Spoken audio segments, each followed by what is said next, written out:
नमस्कार दोस्तों, मैं प्रशांत कौशिक संवाद इंडिया के मंच पर आप सभी का हार्दिक स्वागत करता हूं, हार्दिक अभिनंदन करता हूं, हार्दिक अभिवादन करता हूं। जैसा कि आप सभी जानते हैं, संवाद इंडिया के मंच पर हम विभिन्न विषयों पर चर्चा आपके सामने हमेशा लेकर आते रहते हैं और आज भी उसी कड़ी में संवाद इंडिया के इस मंच पर हम राजनीतिक विषय पर चर्चा लाए हैं और एक राजनीतिक शख्स के संदर्भ में इस विषय पर चर्चा आपके सामने प्रस्तुत कर रहे हैं। लेकिन इस चर्चा की शुरुआत से पहले हमारा आप सभी से आग्रह है कि अगर आपने संवाद इंडिया चैनल अभी तक सब्सक्राइब नहीं किया, कृपया उसे सब्सक्राइब कर दें, साथ ही बेल आइकन जरूर दबाएं जिससे संवाद इंडिया के अपडेट आपको समय से मिलते रहें। आज की हमारी चर्चा है बीजेपी पार्टी के संदर्भ में।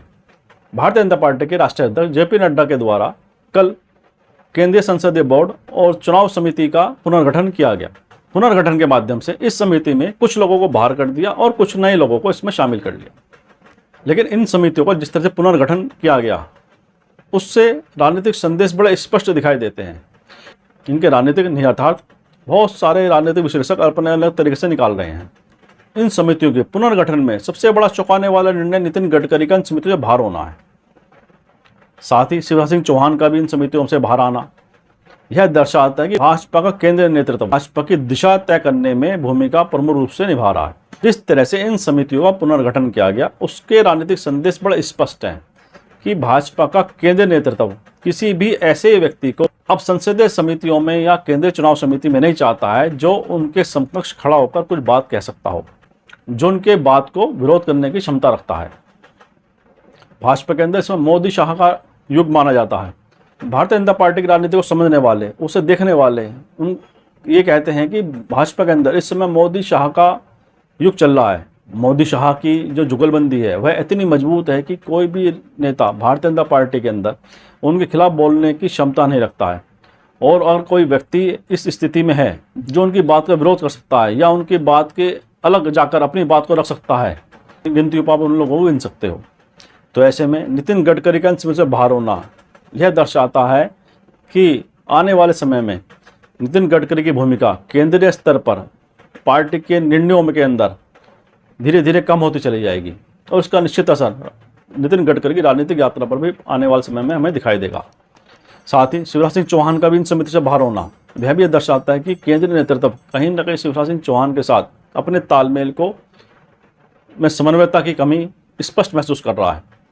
तो इन समितियों के पुनर्गठन से जो भारतीय जनता पार्टी के केंद्रीय नेतृत्व ने अपने नेता को संदेश दिया है वह यह बताता है कि केंद्रीय नेतृत्व की इच्छानुसार ही और केंद्रीय नेतृत्व की पसंद और नापसंद के आधार पर ही भारतीय जनता पार्टी की इन मुख्य समितियों में नेताओं की भूमिका तय की जाएगी। आने वाले समय में हो सकता है कि भारतीय जनता पार्टी की जो अंदरूनी राजनीति है उसमें और हमें कुछ फेरबदल या उठापटक देखने को मिले। लेकिन नितिन गडकरी का बाहर होना इन समिति से वास्तव में चौंकाने वाला निर्णय है।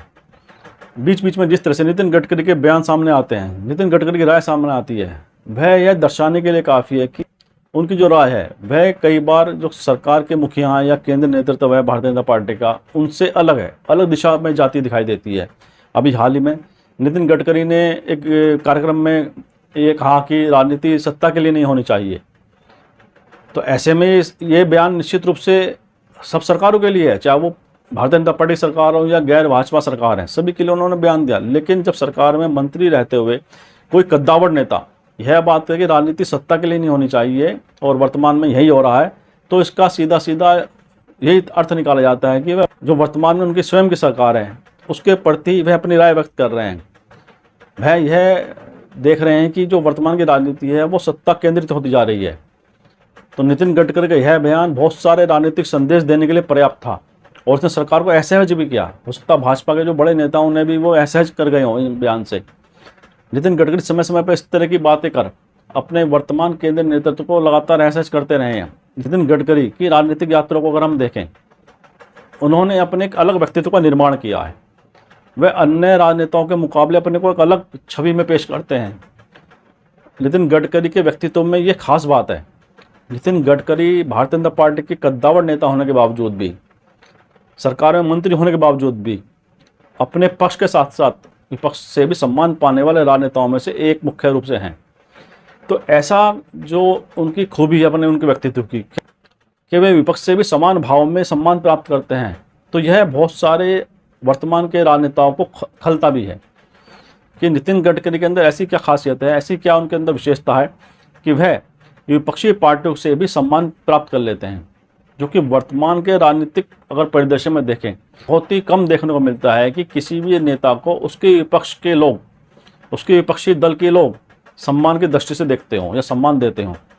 तो नितिन गडकरी उन राजनेताओं में से एक हैं जिन्हें विपक्ष के द्वारा भी लगातार सम्मान दिया जाता रहा है। या इसके साथ नितिन गडकरी चाहे महाराष्ट्र के अंदर मंत्री रहे हों या केंद्र में पूर्व सरकार में मंत्री रहे हों या वर्तमान सरकार में मंत्री हैं, उनके कार्यकाल को लेकर ज़्यादातर लोगों की टिप्पणी, ज़्यादातर लोगों की सोच हमेशा सकारात्मक रही है। उनके कार्य को लगातार प्रशंसा मिलती रही है। तो यह उनके कार्यशैली को दर्शाता है कि नितिन गडकरी एक सुलझे हुए राजनेता होने के साथ साथ एक सुलझे हुए प्रशासक के तौर पर भी अपने को उन्होंने स्थापित कर लिया है। उनके मंत्रालय के द्वारा जो काम लगातार किए जा रहे हैं, लोग उसकी प्रशंसा करते हैं। विभिन्न राजनीतिक मतभिन्नताओं के बावजूद भी लोग नितिन गडकरी की प्रशंसा करने में संकोच नहीं करते हैं। तो नितिन गडकरी के व्यक्तित्व की खूबी को दर्शाता है। हो सकता है नितिन गडकरी का जो बढ़ता कद है, नितिन गडकरी का जो बढ़ती सर्वमान्यता है, जो नितिन गडकरी की जो बढ़ती स्वीकार्यता है, हो सकता है केंद्रीय नेतृत्व को कहीं ना कहीं महसूस होती हो। तो जिस तरह से आज राजनीति में कटुता की भावना, द्वेष की भावना प्रबल होती जा रही है, ऐसे में नितिन गडकरी का जो व्यक्तित्व है वह उनमें सौम्यता दर्शाता है। वह सभी पार्टियों के प्रति एक सम्मान की दृष्टि का भाव दर्शाता है।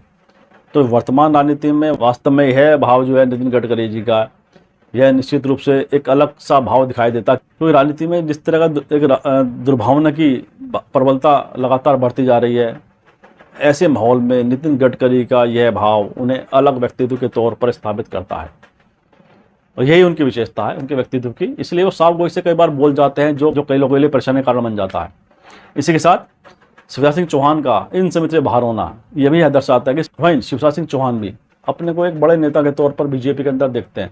लेकिन जिस तरह से इन समितियों से शिवराज सिंह चौहान को बाहर रखा गया है, वह यह बताने के लिए पर्याप्त है कि शिवराज सिंह चौहान और केंद्रीय नेतृत्व के मध्य एक आपसी समन्वय की भारी कमी है, जो कि मध्य प्रदेश की आने वाली राजनीति में भी कुछ आमूलचूल परिवर्तन करने के संकेत भी हमें इससे मिलते हैं। इसी साथ वर्तमान परिदृश्य में भारतीय जनता पार्टी का एक नाम और ऐसा है जिसके बारे में हर कोई ये सोच रहा था कि इनकी भूमिका भी भारतीय जनता पार्टी के केंद्र स्तर पर बड़ी बनने जा रही है। वह हैं उत्तर प्रदेश के मुख्यमंत्री योगी आदित्यनाथ।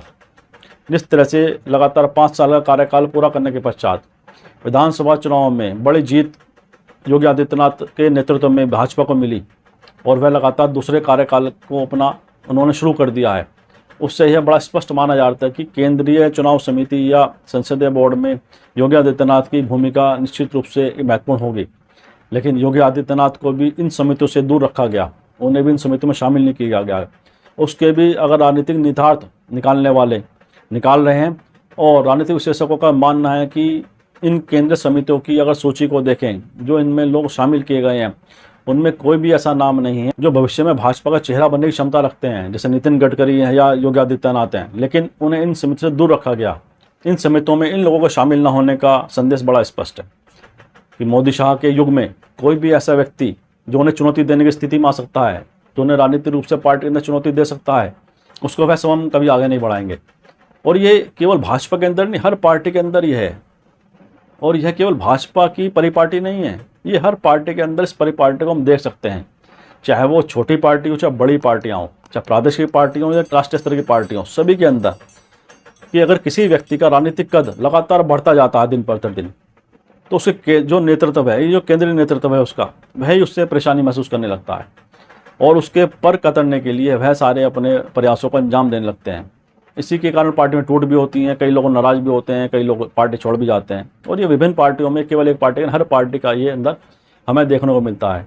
लेकिन साथ ही हमें ये बात समझनी पड़ेगी कि अगर कोई व्यक्ति, अगर उसका राजनीतिक कद बढ़ रहा है तो उससे पार्टी को ही फायदा होता है, किसी पार्टी को उससे नुकसान नहीं होता। हो सकता है हाँ दूसरे कुछ नेताओं को परेशानी उसके कद बढ़ने से हो जाएगी पार्टी के अंदर, तो इसी वजह से पार्टी की जो अंदरूनी संघर्ष हैं वह बढ़ जाते हैं, उनमें घमासान देखने को मिलता है, उसमें एक दूसरे के प्रति द्वेष पैदा हो जाते हैं और नेता आपसी संघर्ष में इतना उलझ जाते हैं कि उससे पार्टी का नुकसान होता है। जेपी नड्डा के द्वारा इन समितियों का पुनर्गठन करने से और भी कुछ ऐसे नाम चौंकाने वाले सामने आए, जैसे कर्नाटक के पूर्व मुख्यमंत्री बीएस येदियुरप्पा। बीएस येदियुरप्पा वह व्यक्ति है जिसको भाजपा के नेतृत्व ने खुद ही मुख्यमंत्री पद से हटाकर एक नई पीढ़ी के बोम्बई को वहाँ की मुख्यमंत्री पद सौंप दिया था। उस समय यह कहा गया था कि उनकी बढ़ती उम्र को देखते हुए, साथ ही उनके स्वास्थ्य कारणों को देखते हुए अब जो राजनीतिक एक नई पीढ़ी है उसको मौका देने का अवसर है, इसलिए बोम्मे को मुख्यमंत्री पद दिया गया है कर्नाटक के अंदर। लेकिन समितियों में येदियुरप्पा को दोबारा स्थान देना यह दिखाता है कि कर्नाटक के जो आगामी विधानसभा चुनाव में उसमें भाजपा नेतृत्व हर कीमत पर अपनी सरकार को वहाँ पर पुनः चाहता है, और इसी कारण से येदियुरप्पा का जो प्रभाव कर्नाटक के अंदर है, कर्नाटक की राजनीति में येदियुरप्पा का जो प्रभाव है उसको दृष्टिगत रखते हुए केंद्रीय नेतृत्व ने यह फैसला किया कि येदियुरप्पा को एक स्थान देना जरूरी है, उन्हें एक महत्ता देनी आवश्यक है, जिससे कर्नाटक में संदेश बड़ा सार्थक जाए। और इसलिए येदियुरप्पा को उन्होंने इस समिति में शामिल किया है। साथ ही कुछ ऐसे चेहरे इस समिति में शामिल किए गए हैं जिनको लेकर सब आश्चर्यचकित हुए हैं, क्योंकि उनका कोई कद राजनीतिक रूप से इतना मजबूत दिखाई नहीं देता है कि लगे कि इन समितियों में आवश्यकता बहुत इतनी महत्वपूर्ण हो गई थी कि भाजपा के केंद्रीय नेतृत्व को उन लोगों को उसमें शामिल करना पड़ा। समिति के पुनर्गठन से यह संदेश बड़ा स्पष्ट है, जो हमारे प्रति लॉयल होगा, जो हमारे प्रति निष्ठावान होगा, वही आगे बढ़ेगा, वही समितियों में समायोजित होगा। नितिन गडकरी हों, शिवराज सिंह चौहान हों, योगी आदित्यनाथ हों या अन्य और भी बड़े नेता जिनके नाम देश में हर कोई जानता है, पहचानता है, उनकी कार्यशैली को जानता है, उनका इन समितियों में ना होना तो यही दिखाता है कि इस समय जो भाजपा की दशा और दिशा तय करने की जो केंद्रीय नेतृत्व है वह अपने हिसाब से ही भाजपा को पुनर्गठन कर रहा है। और ऐसे में मोहन कहा जाता है, नितिन गडकरी आरएसएस के प्रमुख है, मोहन भागवत उनके बड़े नज़दीकी हैं। ऐसे में आरएसएस प्रमुख के नज़दीकी एक कद्दावर भाजपा नेताओं को इन समिति में शामिल न होना भी बहुत सारे एक राजनीतिक संदेश देने के लिए पर्याप्त है। इन्हीं शब्दों के साथ आज की हम चर्चा को विराम देते हैं और आप सभी से आग्रह करते हैं कि इस वीडियो को लाइक करें, शेयर करें, कमेंट करें, और साथ ही अगर आपने संवाद इंडिया चैनल अभी तक सब्सक्राइब नहीं किया है तो कृपया उसे सब्सक्राइब भी कर दें और बेल आइकन जरूर दबाएं, जिससे संवाद इंडिया के अपडेट आपको समय से मिलते रहें। बहुत बहुत धन्यवाद, बहुत बहुत अभिवादन।